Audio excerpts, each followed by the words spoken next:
monster inside of me. You better watch out if you're not. Well, hello, everybody. Welcome to the first episode. This is Trey, and then this is Eric. See, I give you a little change there. Oh, you didn't stick with the red.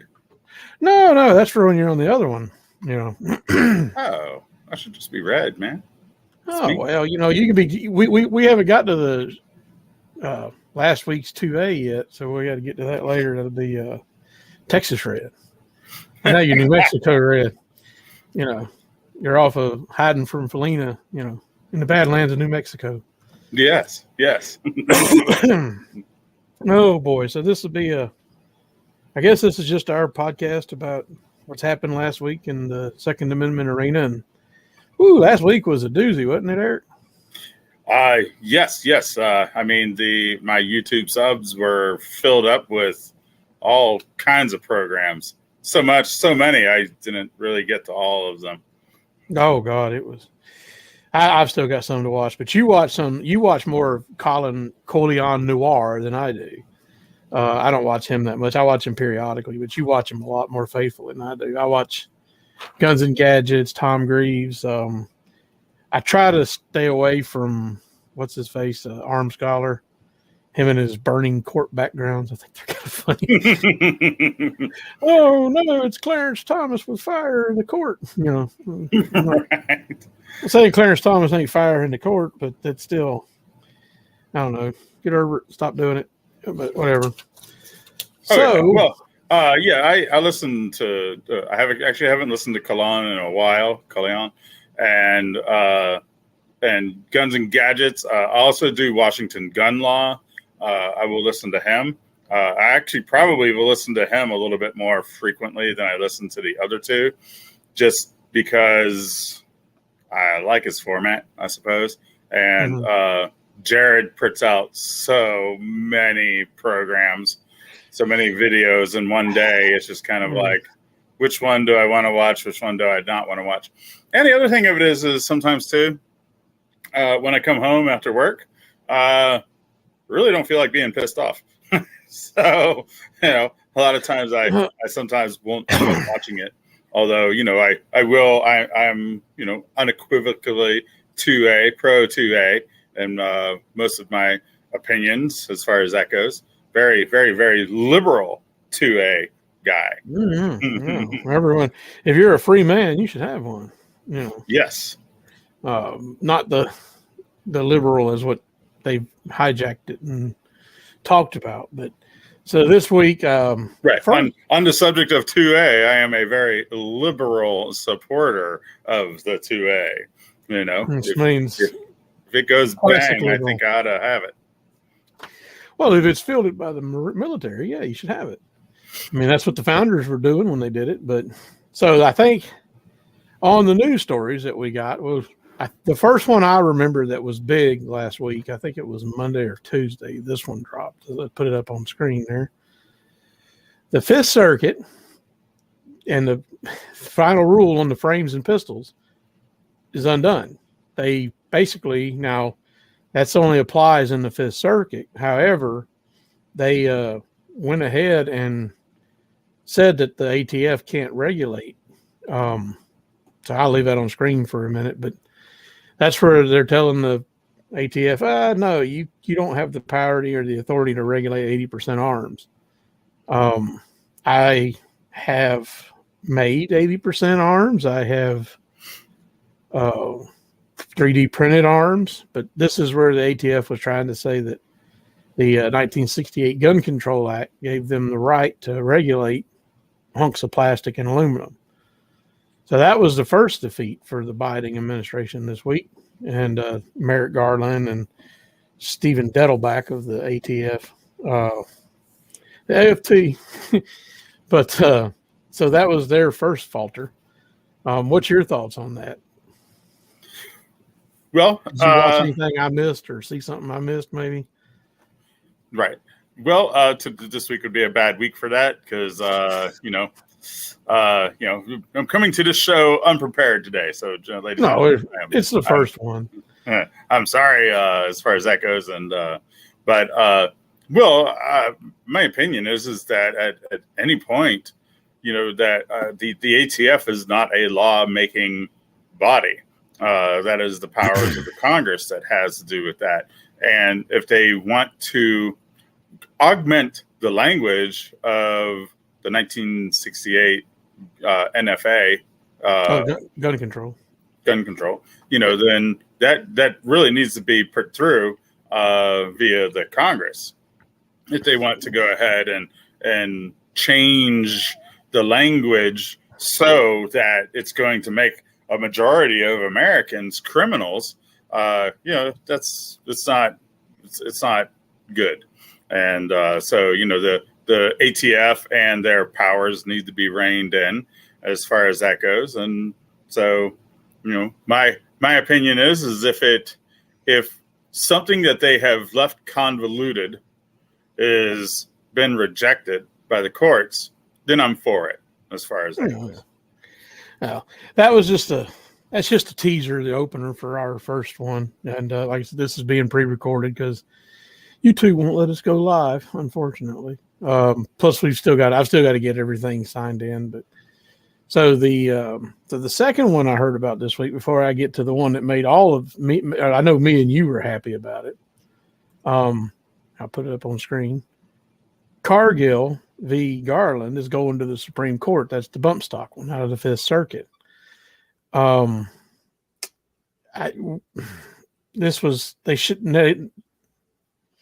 stocks are not machine guns. They aren't. They never were, never have been. Right. Once again, the ATF is trying to be in the business of regulating a hunk of plastic or a hunk of metal. And that's where they said for 10, 12 years that, okay, this is all good. This is all fine. And then once majority of Americans have acquired these things, or majority of 2A Americans have acquired those extremely liberal 2A guys. Right. And then they want to turn around and say, oh, hey, by the way, with no compensation, because these things were not cheap to purchase as far as that goes. Well, not in the beginning anyway. So, then they want to say you have to destroy them. And by the way, we're not going to compensate you for it in any manner. And if you're in possession of it, we're going to consider you a criminal that's violating the NFA. So, it's kind of, once again, an overstepping of boundaries. And so if they're going to take it to the Supreme Court, well, if the Supreme Court doesn't decide to kick it back down to the lower levels, let's hope we get a positive opinion on it as far as that goes, where, it will come out in our favor. And I mean, it just by definition of the device, it still just pulls the trigger once per shot. And the NFA speaks of machine guns being more than one shot with a single pull of a trigger. So the definitions of it don't meet the standard, because you might want to just use 2 key rings and a shoelace. Oh yeah, that's what I put as the background to the Facebook page, and on the Twitter, I wanted to put that there because I'm going to get to my interesting thought on that here soon enough. But I want everyone to remember that, and here it comes up here, the Sixth Circuit, which is the circuit that I live in Tennessee.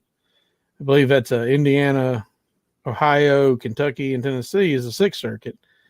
They have already deemed that bump stocks, and then there's Cargill, 2017, the mass killing, the Route 91 Harvest Festival.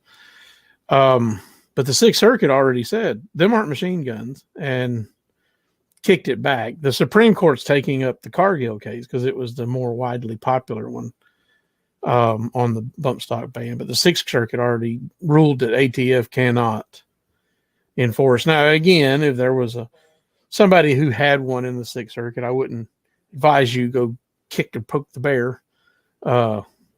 Step in front of one of these guys who believes in, he's a red coat, and those are illegal. Tory, a Tory, a Tory, a red coat, Tory, a crownist who wants to my God, Trump, he said those is illegal and told the ATF to get rid of them. And you're going to jail, son.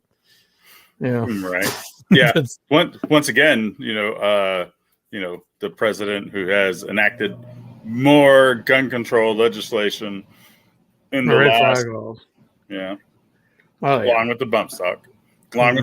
He's the one that he didn't executive order it, but he just directed the director of the ATF to change the language, which Instead of going to Congress, it would get Right. regulated. Yeah. And to go on to let's say the other side of the aisle, when Trump actually directed that director to say that, there was legislation that was going through, or a bill was presented in Congress at that time that might have lawfully changed it via the Congress as far as that. Now, it was only going through.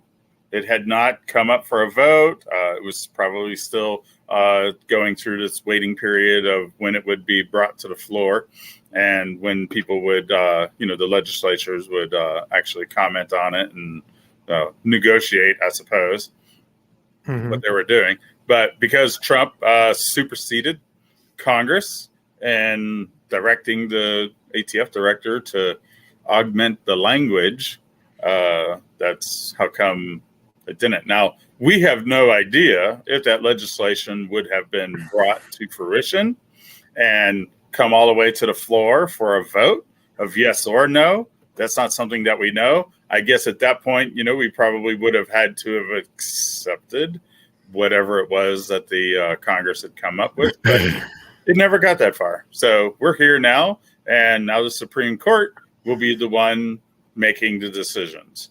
So, if Cargill goes back down or is ruled, yes, this is not a machine gun, then bump stocks are back on the menu, boys. So, everyone get ready. We can have them again, and we'll get to because the Sixth Circuit was your circuit, right? Yes. Okay. Actually, the Supreme Court may address it from the standpoint of the Sixth Circuit has already said these aren't machine guns. Right. So they could just kick it back down and say, that's we're not going to address it. It said, well, according to that screenshot, I think it said they're going to hear it. This was Supreme Court granted cert in Merrick Garland, Attorney General U.S. v. Michael Cargill bump stock lawsuit. Can the ATF create law? This is where the Supreme Court's going to talk about it. Then, we've got the Rahimi case, which we'll talk on that another time. There's so much this week in the news. The Rahimi case is he's not a model citizen. Nobody's going to say that, but he was a free man. He wasn't a felon. Somebody accused him. He had a restraining order, and that basically said he shouldn't be. Again, if he shouldn't have a gun, what's he walking around amongst us for? I mean, that's my whole argument. That's the hill I'll die on right there. Right. But I like the man is an egregious example. He's a hot mess. Nobody's saying he's not a hot mess, but that doesn't mean the premise. The principle of the law is what they're going to be covering, because even though Rahimi may be a undesirable individual in his actions, you have many other people who might come under white collar crimes, blue collar crimes that don't amount to violent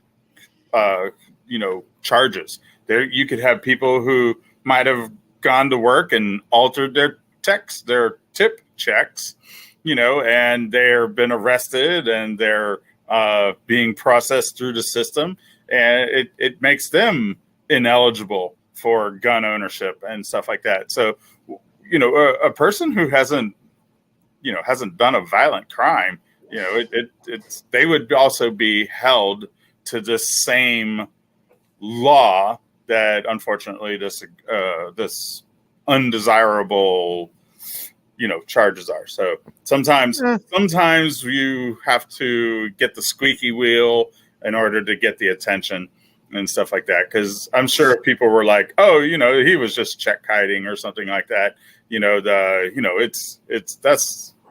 It's not going to get the attention that this case is obviously getting. Well, the positive side is I would say that there's at least, I hope, 5 judges on the Supreme Court who aren't going to look at the person. They're going to look at the law. And the principle of the principle is the bound set of the law is simple. This guy had a restraining order, and that says he's not allowed to have a gun. Second Amendment doesn't say that. Nowhere in the text is it found. Nowhere in the history or tradition is that found. That's what I was going to say. This would be an excellent opportunity for the Supreme Court to actually go on their text, history, and tradition as far as that also, which is what they ruled in the Heller case, right? Bruen or Heller? Bruen or Heller? Bruen is where they added the text, history, and tradition. Yeah, Bruen. Okay, I'm sorry. So, like I said, the Rahimi, we just touched on it. We're going to move along to the last of the big ones before we get into our opinions or me and you had an opinion, and you had never seen the shoestring machine gun. So here's the big one this week. Pistol braces are back on the menu, boys. Yeah, put them back on. You don't got to be an FPC member like me. I would suggest you please become an FPC member or a GOA member. You can forget the NRA. You don't have to join them. They're not that great anyway, but that's my personal opinion. Second, the NRA certainly seems to be very quiet on what we, the people, want as far as that goes, and that's very disturbing. Yeah. Now, the NRA has supported every piece of gun law that has come down from the federal level since 1934. They haven't opposed anything. They haven't rolled anything back. So what have they really been doing for your gun rights for the last 91 years? Not a whole hell of a lot. So maybe supporting Wayne LaPierre's travel budget, his wardrobe budget. 89, is it 89 years? 34? Yeah, I guess it'd be 89 years. Yeah, we're not to 90. 90 would be 2024. That would be, yeah. So 89 years, 1934, when they put in that NFA. The NRA was around.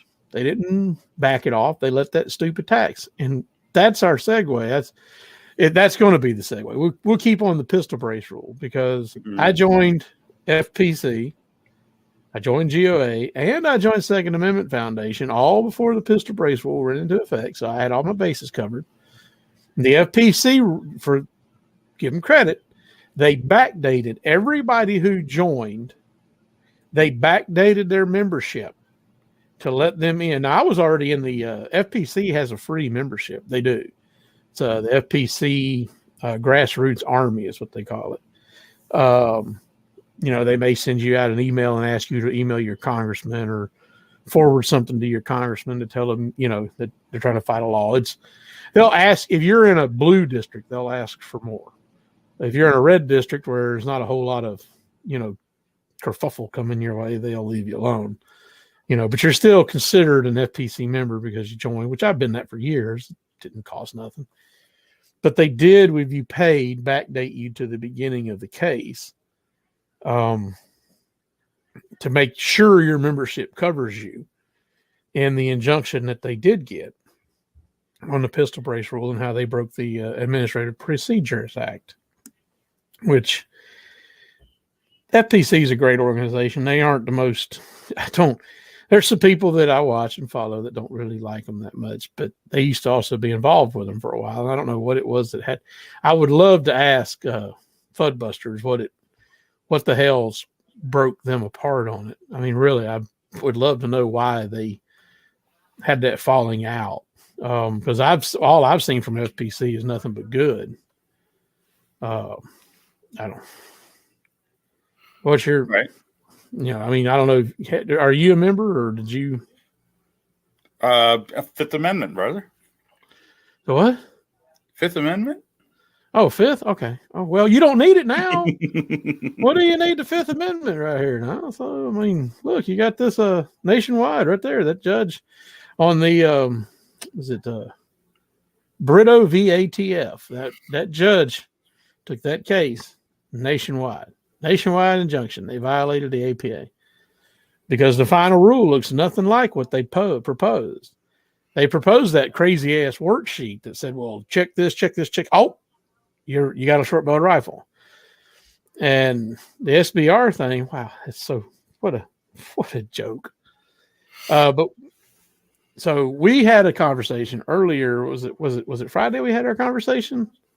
I believe so. It was definitely the latter half of the week. It was either on Thursday or it would have been on Friday. So I think it was ARFCOM was talking about all this machine gun stuff that's going on. You have the Hughes Amendment that made machine guns illegal, or new production machine guns illegal after 1986. And we were discussing this $200 tax, that it's a tax on a right, so therefore it's unconstitutional. Period. You're not allowed to tax a right. The state of Tennessee already did that with the 10-cent bingo sticker on their ammo. How I know is I live in Tennessee, so I remember paying the 10-cent tax, for your ammo. It was an additional tax on top of the already tax, more tax. Bend over. There's more taxes up your ass. Let's reach in there and get them. That's what we've lived in this world. But you can't tax a right, so you've added a $200 tax on short barrel rifles, short barrel shotguns, suppressors, and machine guns. So to me, all that's unconstitutional anyway. You shouldn't have been able to do that. That should have never been allowed. Right. Yeah, as you were saying before, where was the NRA when this happened? Because they were around in 1934. They were around. Why were they not reminding them of that? Their lips were quiet, or their pockets were greased. we had our discussion this week about 1985, 1986. Someone having to pull $200 out of that, that wasn't, you know what I mean? There was a lot of people didn't even make $200 in a whole week back then. Oh yeah, because I can tell you, 1984, my minimum wage. I had a job at Publix in Florida, and I was getting. They actually paid me 10 cents above minimum wage, so $3.05 would have been the minimum wage at that particular time, and that was 1984. Mm-hmm. So I had to be 14 in order to be employed. So it was the latter half of 1984. So following into 1985 and 1986, I'm sure the minimum wage may have gone up. I don't know the exact time frames as to when it did, but when I started working, it was $4.25 was the minimum wage. I remember. Right. Well, you were at 305, and they paid you 10 cents, so that's 3.15 times 40. Okay, you made $126 a week. You rich man. You only had to work a 1 2/3 week to pay for your tax stamp. Think about that, and that's before taxes. That's before the government reached in there and said, just a little bit of this over here, and then a little bit over. So you would have probably had to work more than 2 weeks just to pay the stamp before you could even buy your machine gun, right? How long would it have taken Mr. Eric to save up to buy, let's say the Colt gun, let's call it $800. You think it was 800 or maybe $600? The full auto machine gun in 1985. Oh, well, I had a friend who was actually trying to buy one, I think in like 82 or 83. Now, I met him in the 2000s. Oh, yes, this was newer, right. Yes. So he said it was going to cost him like $1,200 to get a fully auto. So he said for less than $1,500 between the stamp and the weapon, for less than $1,500 he could have had it, and that was like 82 or 83. So you would have worked and had to save, and actually every penny. That's a person both you and me. I know. You mentioned him. I think it was Saturday morning we talked about this because I believe I was at Pittsburgh, Kentucky. But just so 82. So the price would have probably might could have went up a little bit. So you're still looking at $1,600. So you'd have had to have saved every penny that you earned for 4 months just to engage in having a full auto legal transferable machine gun in 1984, 85, right? Something like that. So did the government make it extremely expensive and create scarcity? That was what I was telling you. Like, if we were to grade this on a curve going up, and you look back in 1934, how many people paid the $200 tax stamp? And as the money has deflated in value through inflation, it gets easier and easier to pay that $200 tax stamp. You would have to do an overlay of, like, say, suppressors or SBRs, machine gun suppressor SBR, and then see the overlay as the charts go. What happened with the machine guns is they hit a wall because it became illegal to purchase new manufactured machine guns post 1986 in the Hughes Amendment. Thank you, Ronald Reagan. It's another Republican. Another Republican. There it is. That rope-a-dope that I like to talk about. So Reagan, 86, then all of a sudden that stops. SBRs, suppressors, and shotguns continue to go, correct? They're rolling now. I mean, when we was at the NRA in April, I signed up for my first. Goodness, yeah, I signed up for my first one. I've been approved. I'm just waiting on. I'm just waiting on my sheriff, and my first shush can's on the way. I can't wait. So my shush can will be here soon from Silencer Central, and yes, they had tables and tables and tables of people that were just signing up. Do you think? So, do you think there'd be tables and tables and tables in 1985?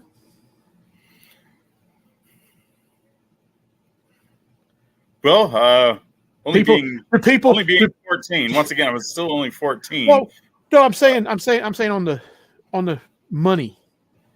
How many people have that $200 extra to throw on top of a can? Is what I'm saying. Like, if a machine gun, and again, a Tech 9 back then was nothing. They were $300, but you still had that $200 tax. Who had the $200? You had to work 2 weeks just to pay your tax, pretty much.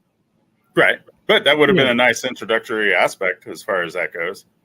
Well, I'm saying this is if $200 was as hard to get to, say this last year. I mean, nowadays, $200 won't even buy you. You can't even fill up half your grocery cart with $200. I mean, yeah, I was at Albertsons just the other day ago, and I swear I had 4 or 5 bags of groceries, and he said it was like $125. I looked at the lady. I said, I don't have anything there. There's nothing there. What I'm saying is that them tables and tables and tables of people in the NRA throwing $200 tax stamps around like they're in a strip club making it rain. You wouldn't have seen that in 85 because people didn't have that extra kind of liquid cash just floating around nilly-willy to throw $200 at for cans. So if the government is going to play stupid games, I hope they win some stupid prizes, which is where I'm going to move into that whole shoestring machine gun. You, according to ARFCOM, I believe it was ARFCOM News, he made the comment that 175,000 registered legal. Oh, go ahead. Let me answer the door for a second. I've got a knock. Hold on. Sorry about that. No problem. Well, we had that was interesting. Got to test the pause button. Right. Well, who was my next door neighbor giving me some food. Plus she's pretty, and she had a low cut dress on, so it was. Well, so the shoestring machine gun is what I brought up to you, and I shown you, and that's going to be our podcast page background for Facebook and Twitter, or one of them. Yeah, sorry, I was actually looking up who was president in 1968, and was it LBJ or did it move to Ford? Lyndon B. Johnson, yeah. And so It looks here like maybe he was a Democrat. Mm-hmm. He was okay. Kennedy after Kennedy got shot. Oh, okay. He was the vice president when Kennedy got shot, and then he won his second term. And was it been 64, I think, or something, and became president in 65. Right. And then, of course, the original gun control legislation in 1934 was, Roosevelt. Of course, Roosevelt. Yeah. Which was also a Democrat. So far we have, two Democrats that have introduced some of the. Well, they went legislatively. Right. The Hughes Amendment was just an amendment tacked on a bill that Reagan signed in and should be challenged, because I think everybody should own a machine gun, because what you've got and what ARFCOM was talking about was the ATF is trying to argue common use, that since there's only 175, and I was thinking about that, and that's what I was trying to explain to you, from 1934 to 1986, in that course of 52 years, 175,000 people found $200 and was able to afford $200 to get a tax stamp and purchase a transferable machine gun, which, when you really think about what $200 bought you in those 52 years, that's a lot of money, a very lot of money. But the people found it and they got them registered. But they're trying to argue that, they're not in common use. But the stun gun case at the Supreme Court, which I think was Cantillon or something like that, I'll have to look the case up, but this will be for next week. I'll do some more research. This was kind of a rushed thing, and we'll get into that at the back of this, why we rushed it. The Supreme Court said that a few 100,000 stun guns is common use. And they're trying to argue, there's only 100, there's not a whole lot of machine guns out there. It's not common use. They're dangerous and unusual. And it says dangerous or unusual. You know what I mean? Right. Or no, they're trying to say dangerous or it's unusual. Oh, it's dangerous. The Supreme Court, I think, said dangerous and unusable. It has to be both to qualify with what they said, not one or the other. And they're trying to argue common use because.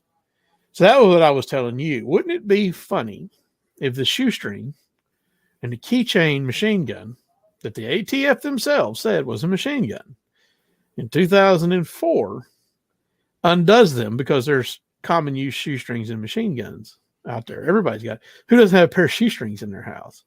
Oh, plenty of shoestrings. Let's see. Plenty of those laying around. Keychains. Yeah. You have any keychains laying around? I mean, just possibility. I don't know. Yes. In my pocket, I think. Oh my! So, I'm a dangerous person. You're dangerous. You got keychains and machine guns. What are you doing? Come on now. So common use is there. Do you have a firearm that has that little charging handle on the side of it? Oh, well, certainly. Oh, you do? Oh man, you do. You might could assemble a machine gun, Mr. Eric. I have a side charging. No, you don't need that either. No, it's just, according to the ATF, all you need is a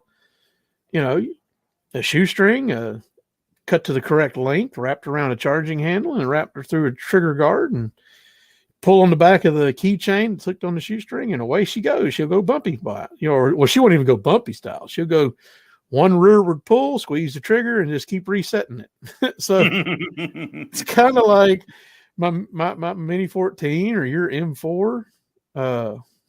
Isn't that M14? Yeah, that's what I'm saying. You're M14, yes, M14. Yes.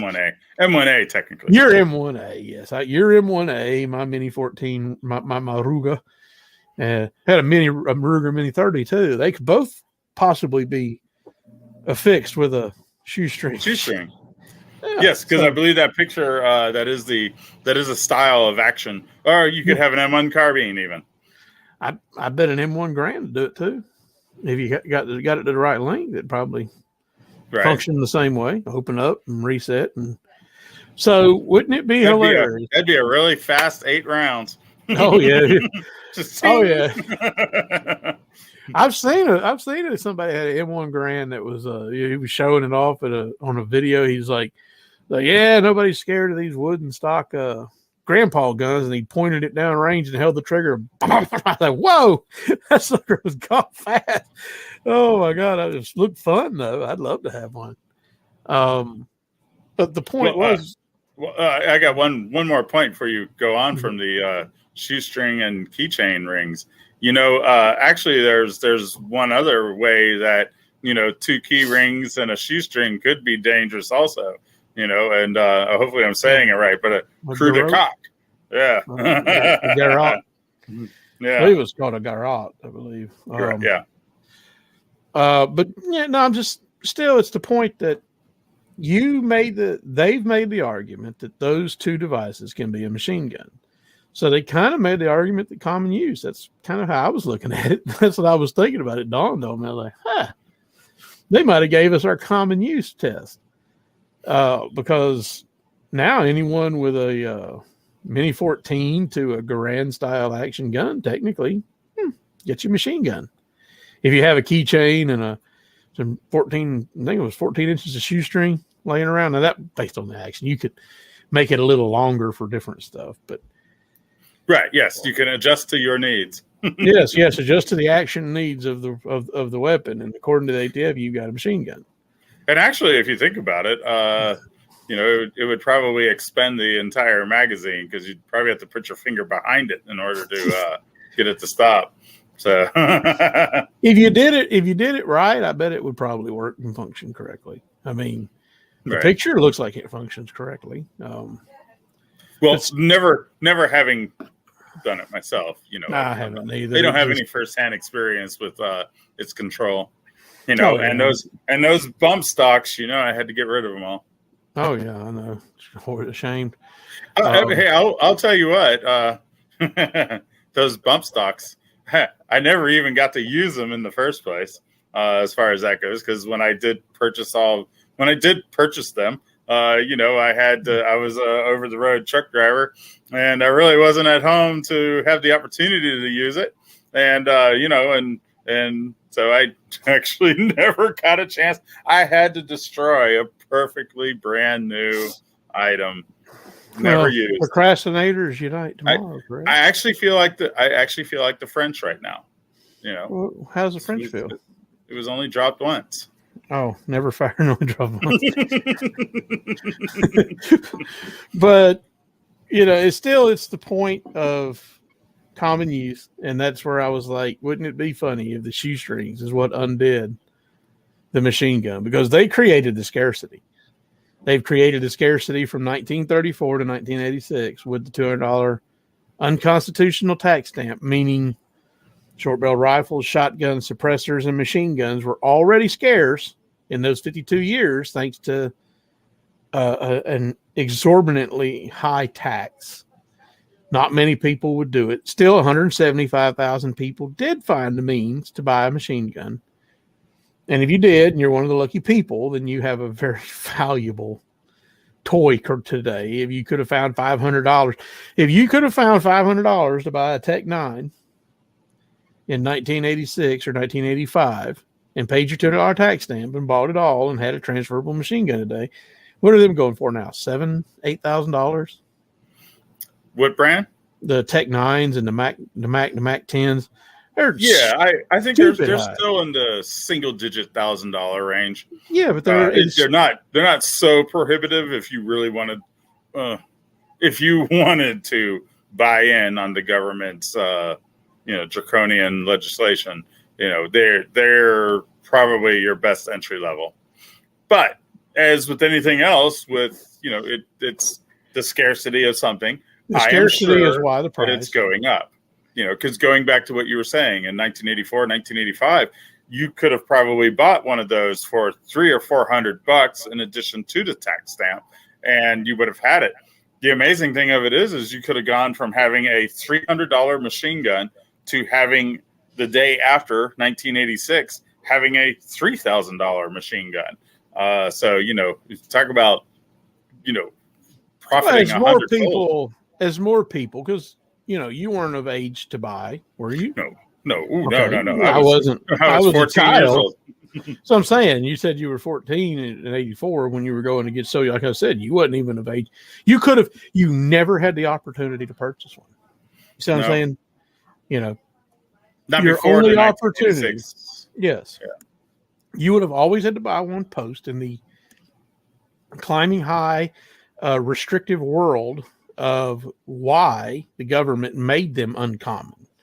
So the government, I don't see how the government can argue they're not in common use when you created the scarcity and you created you're the reason they're not common. Because trust me, if they were in circulation today and you could go down to the store and buy one, and today, if you could buy one with a $200 tax stamp, there would be a line of people. There'd be a machine gun shop at the NRA selling machine guns with $200 tax stamps that have a line wrapped around the effing building of people trying to buy machine guns.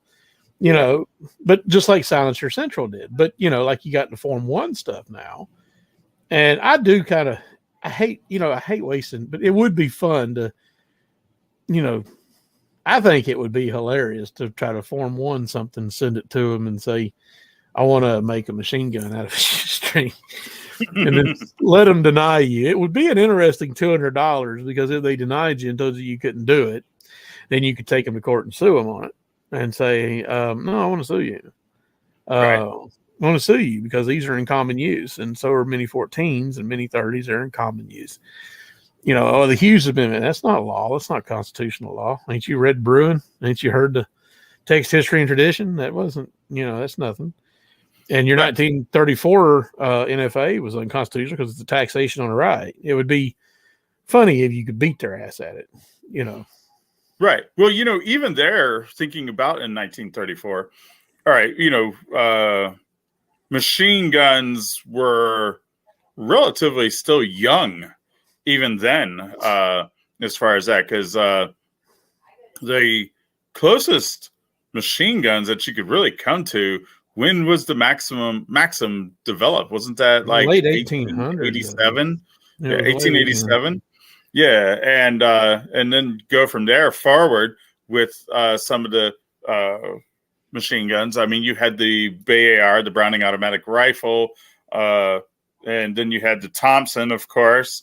These are some of the early World War I guns, portable, handheld ones, as far as ones you could hold. Whereas, like, a Maxim machine gun or something like that, you've got to carry it to wherever it is you're going to use it.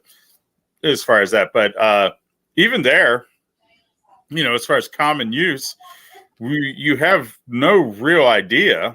I really would be kind of interesting to know, after 1934, how many people may have had to have taken their existing guns to the government for registering. How many people would have actually already owned Thompsons or BARs and stuff like that and had to actually go over and get them registered in 1934 to comply with the legislation? So that would almost be an interesting question too. So here I'm reading an article right now off of Pew Pew Tactical. It says silencers and NFA items on the rise, according to ATF.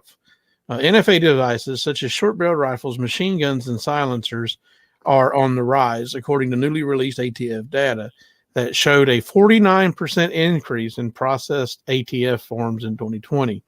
The increase is the largest bump in processed forms by the agency since records became available in 2005. And there's a quick chart. Well, there is a quick chart right there. 2005. Let me zoom in on that. Okay, so this is from 2005. So this is all post 86. 41,579 in 2005. $200 pop. 57, 66, 5, 72, 800s, 86. So 2010 we had 91.9. 2011 you had 105. 12 you had 137. It's getting steep. You see what I'm saying? As the money goes down, the tax doesn't seem as absorbent as crazy. What the hell happened? Where'd it go? Shit. Yeah, because if I could go to Albertsons and spend $200 on food, and I could certainly go and say, all right, the the real thing becomes is the expenses that they make you go through around it, as far as, you know, generating trust and having a safe, stuff of that nature. You know, it honestly, more than anything, a lot of the NFA stuff is such a hassle. It's such a hassle to own because, you know, even though you have a right to something, you actually have to have permission to travel out of jurisdiction with it. Oh, it's crazy. So it peaked in 17 at, so the chart, I'll show you the chart. This is 12 to 17. It's not going to be that great. Sorry, people. Oh boy, that ain't looking so good. That don't work at all. Trying this green screen thing, it ain't working. So well, not like that anyway. No. 12, we had in 2012 you had 137,000 to 17 where you had 386,000. Then in 18-19 you had a 322, 342 in 19. Then in 2020 you had a jump of 512,000. That's a lot. That's a lot of money the government's getting there.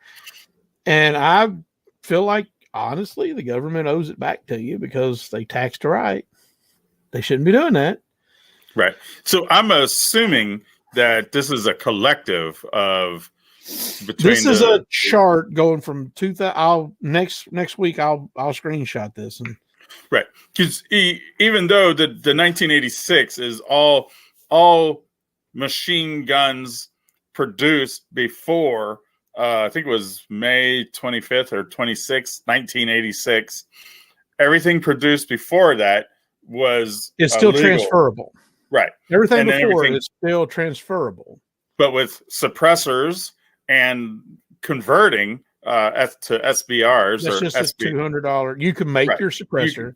So there, apparently it shows that there's definitely a large increase, because obviously with only 175,000 transferable machine guns on the market, your numbers there, like you were saying, that were constantly increasing and going up, you know, that would obviously have to be other items. So, you know, SBRs, SBSs, and then suppressors that, you know, people are purchasing, you know. So once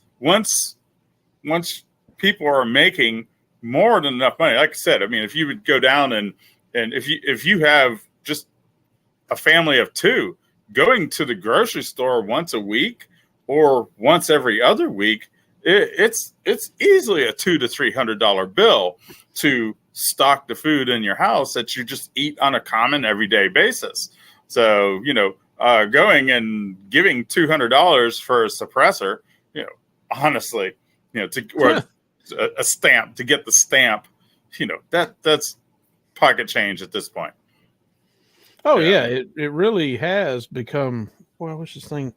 I'm trying to send it right now because this has been I don't know. Like I said, that's what I was trying to tell you earlier. I'm getting it. So what I was telling you earlier was, if you look at it linear over the years, I would love to know how many people in 1934 had a. How many people in 1934 had a tax stamp? Right. Versus how many people today have a tax stamped item. You see what I'm saying?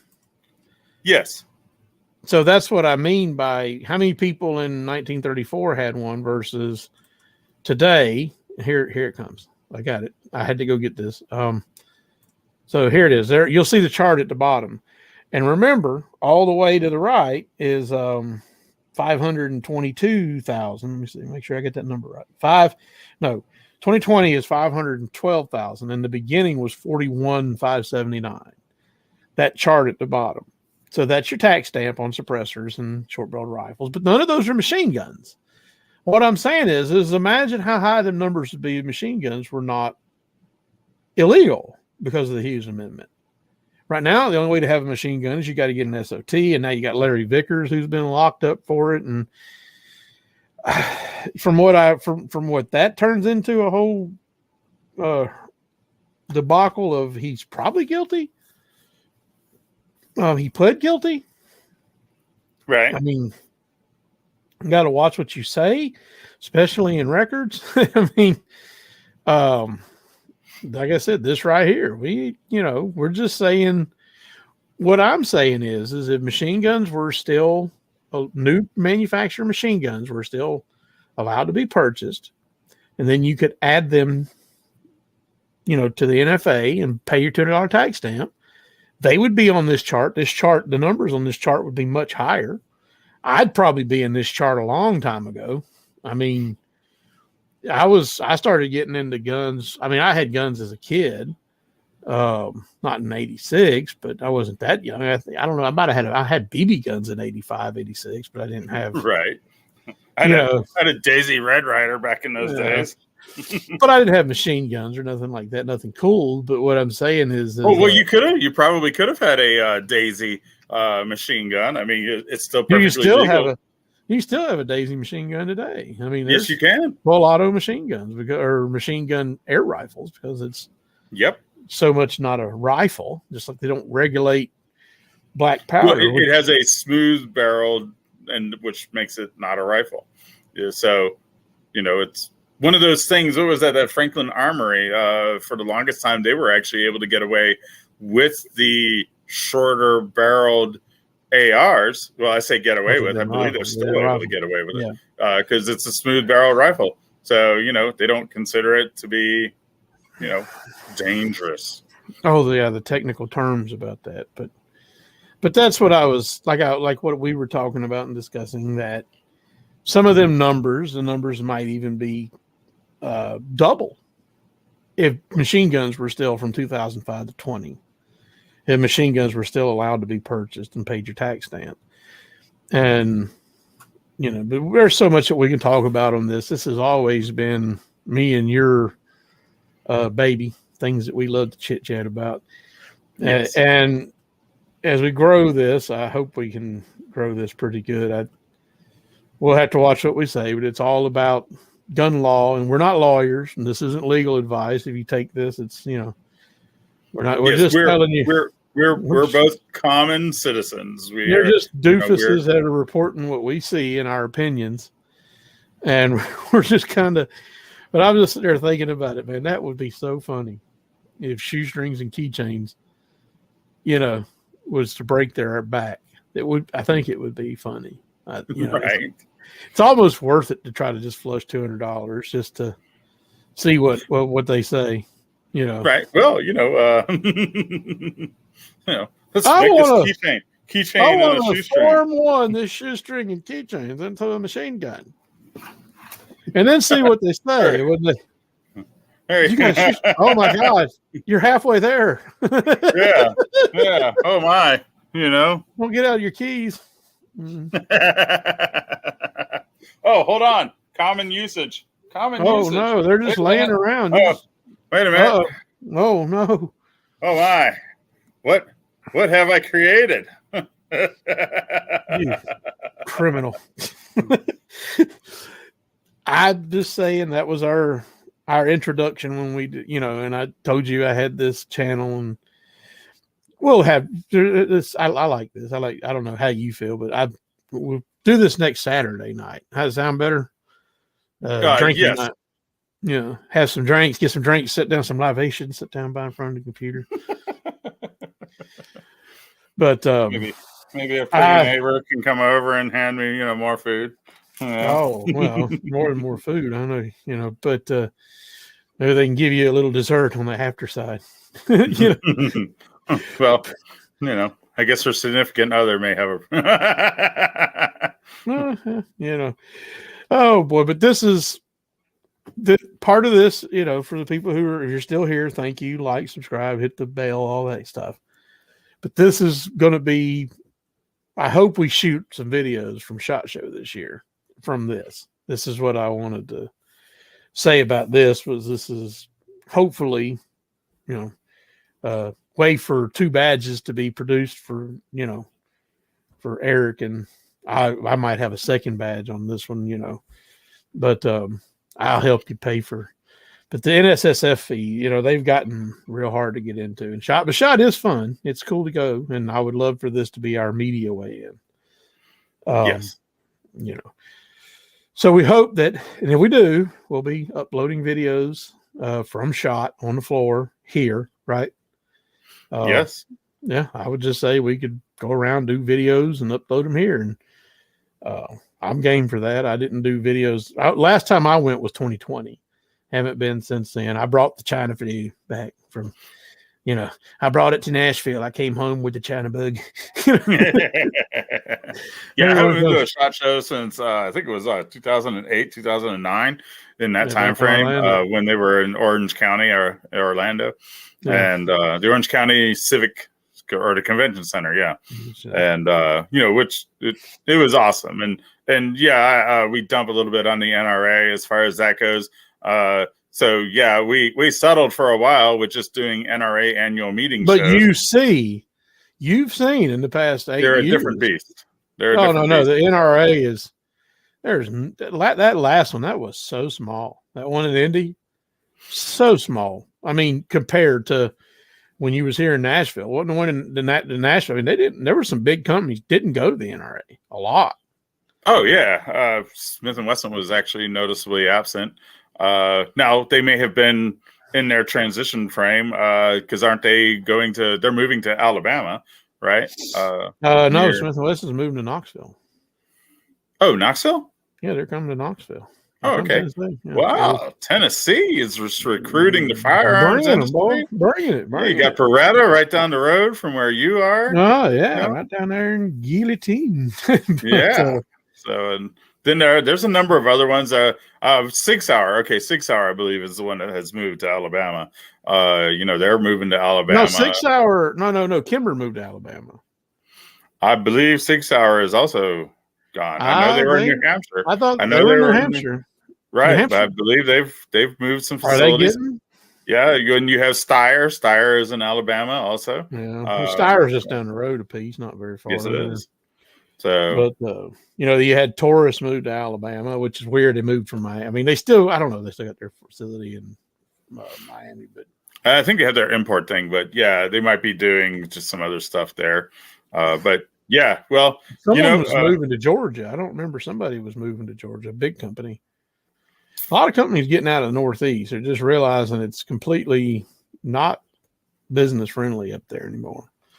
Well, no, and all those states are like incredibly just trying to put them out of business. So why would you stay and continue to have to pay the taxation that they probably charge them when you have legislatures who are actively trying to ban them and to allow liability lawsuits against them left and right. So yeah, I would flee from there also. Not only are they trying to put liability lawsuits against them, they're trying to make it like if someone uses your gun, you're liable. I mean, somebody, I mean, it's really and they're actively just being progressive against that. Oh, you showed a commercial with your gun defending somebody's home. Oh, this person was breaking in somebody's home and they got shot. You're the reason that homeowner shot that person. Now pay up. Right. It's, like we all believe there needs to be some tort reform, but we've talked about that before. But that's a different topic. Yes. That's not a gun topic. It is, but it isn't. Not this one. It depends on whether or not it's going based upon, but so it could be included in. It could be included. But no, this is gun channel, gun news, what we see, and big one today because this week was actually big news, and our last conversation about machine guns and what I was trying to explain to you is that, if you look at that chart in a linear level and you see what's been happening in the course of just 15 years, what's it look like back in 1934 to 1986? What's the rise on that chart going to 1986? And then in 1986, all of a sudden you got to stop. No more machine guns. Machine guns stop. Everything else keep going. Because I'm sure if you was to go from 1986 to 2005, the chart's going to look similar to that. And that's just suppressors, short barrel rifles and shotguns. So scarcity. But I guess we'll try to. If you got anything else, I know you got some No, more sir. stuff to do. I mean, what time is it? Oh, wow. You're coming up on 1 hour, brother. Oh, really? All right. Well, it was a hour to get the first show off the ground, and